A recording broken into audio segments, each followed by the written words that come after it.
আসসালামু আলাইকুম ওয়া রাহমাতুল্লাহি ওয়া বারাকাতুহু। ইন্নাল হামদুলিল্লাহ ওয়াসসালাতু ওয়াসসালামু আলা রাসূলিল্লাহি ওয়া বা'দ।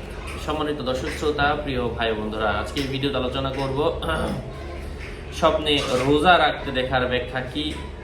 আলোচনা বুঝতে সাথেই থাকবেন। যারা এখনো চ্যানেলটি সাবস্ক্রাইব করেননি, সাবস্ক্রাইব করতে ভুলবেন না। ভেরিফাই চ্যানেলের ডেসক্রিপশন বক্সে ক্লিক করলে কিন্তু পেজ এবং আইডি আসবে। এটা ছাড়া অন্য কোনো পেজ নেই, আইডি নেই, ইমো নেই, হোয়াটসঅ্যাপ নেই, টিকটক নেই। সাবধান, নাম ছবি দেখে বিভ্রান্ত হওয়া যাবে না। প্রত্যেক ভিডিওতে কিন্তু আমি আলাদা সবাইকে সাবধান করি, সতর্ক করি। স্বপ্নে রমজান মাসে দান করতে দেখা, এটা হচ্ছে খাদ্যের মধ্যে ঘাটতি এবং দ্রব্য মূল্যের ঊর্ধ্বগতির আলামত বুঝতে হবে। হ্যাঁ, রমজান মাসে রোজা রাখা খাদ্য ঘাটতি এবং দ্রব্যমূল্যের ঊর্ধ্বগতি। কেউ কেউ বলেছেন রমজান মাসে রোজা রাখতে দেখা ঋণ পরিশোধ হওয়ার আলামত। কারো কারো মতে চিন্তা দূরীভূত হবে।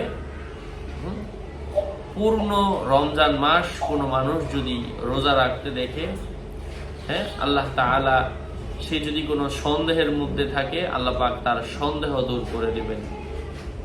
পুরো নিরক্ষর অশিক্ষিত ব্যক্তি যদি রোজা রাখতে দেখে, এর অর্থ হচ্ছে আল্লাহ সুবহানাহু ওয়া তাআলা তাকে জ্ঞানী বানায় দিবেন। কোরআনের কোন সূরা মুখস্থ করার সৌভাগ্য আল্লাহ পাক তাকে দান করবেন। রমজান মাস রোজা রাখার মাস, এই কথা জেনে শুনেও যদি কোনো মানুষ রোজা না রাখে, অবজ্ঞা করে, এর অর্থ হচ্ছে সে নিজে শরীয়ত বিরোধী কোনো কাজে জড়িত হওয়ার সম্ভাবনা, বাস্তবেও সে শরীয়ত বিরোধী কোনো কাজে জড়িত হবে। মহান আল্লাহ তাআলা বলেছেন, ফামান কানা মিনকুম মারিদান আও আলা সাফারিন, তোমাদের মধ্যে যারা অসুস্থ অথবা সফরে আছে তারা অন্য সময় রোজা রাখবে।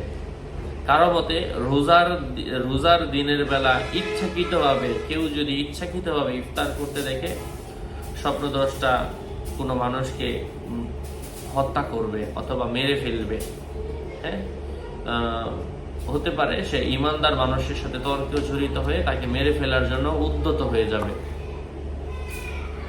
স্বপ্নে কোনো মানুষ যদি রোজার দিন রোজা রেখে ইফতার করতে দেখে, কোনো মানুষের গীবত বা পরনিন্দা করবে অথবা দুরারোগ্য ব্যাধিতে আক্রান্ত হওয়ার সম্ভাবনা রয়েছে। কোনো মানুষ যদি মান্যতের রোজা রাখতে দেখে, এর অর্থ হচ্ছে কারোর সাথে সে নতুন করে ঝগড়ায় লিপ্ত হবে। রোজার দিন রোজা রেখে কোনো মানুষ চুপ থাকতে দেখার অর্থ হচ্ছে সে নিজে আনন্দ উচ্ছ্বাসের সাথে, আনন্দ উল্লাসের সাথে তার জীবন অতিবাহিত করবে, এমন কিছু বোঝায়। আশা করছি বুঝতে পেরেছেন। আরো আপডেট পেতে সাথেই থাকবেন। আসসালামু আলাইকুম ওয়া রাহমাতুল্লাহি ওয়া বারাকাতুহু।